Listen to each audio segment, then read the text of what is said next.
Hi there.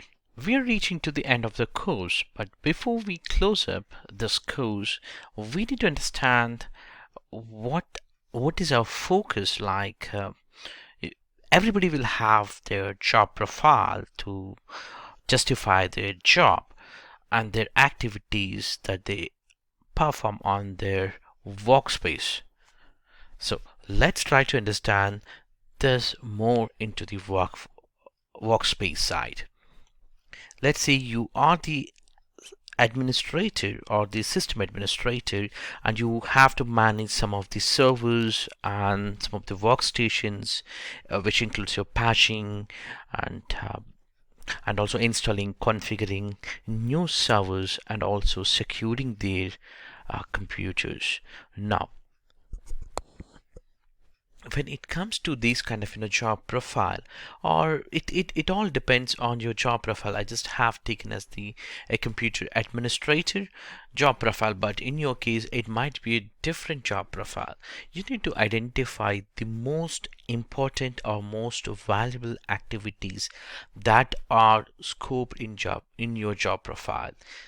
And once you list out them, for example, securing the patches or installing the patches and securing the computers is one of the most valuable activity, and that must to be done every month. So what you need to be doing is you need to budget that specific time for those activities, that is MVAs. In short, we call it as most valuable activities.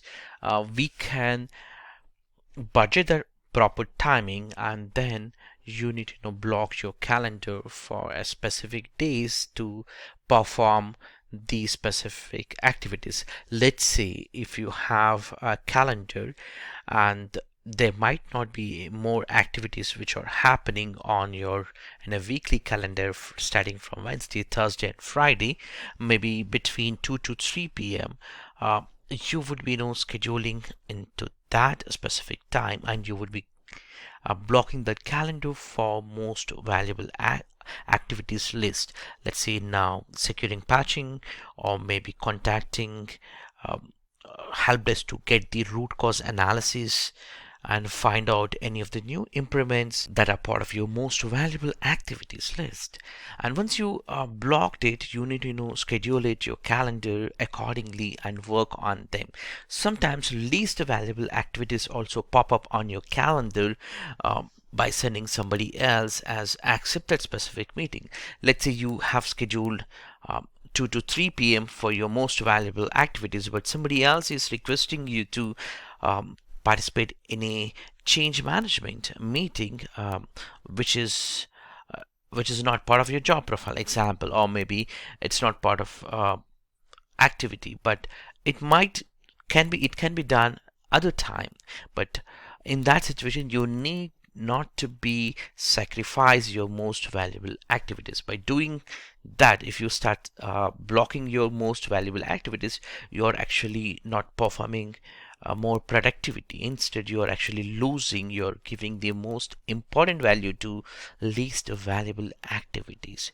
So if you think that least valuable activity is important, it doesn't mean that you must have to accept on your planned schedule.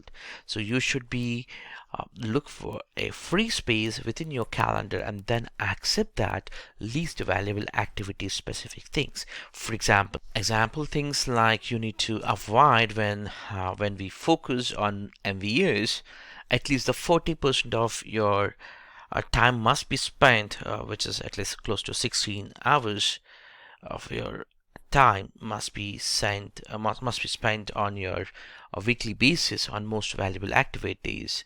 So people will come and they might request you to uh, be part of some chit chat groups and going out for tea or for breaks. Such things might be important, but you need to budget the time also, but not during the most valuable activities, because if you start budgeting from your most valuable activities, you are not going to perform much productivity, because these are most valuable activities, and these are the activities at the end of the year you can project to your management saying that, hey, I have done all these activities, and this is what the room for the improvements which I have shown to the company, to my profile. And you have the right to ask for your appraisals when you start looking, and when you start putting everything in your calendar. You can simply take out from the year end. At the end, you can take out everything from your calendar and uh, draft a nice document and present to your management for appraisal things. So when you have the list of the things which you are currently doing on from your job profile, and must be must to be categorized, what is important, what is not important. That way you would be getting benefited. I hope this is useful for you. Thank you for watching this.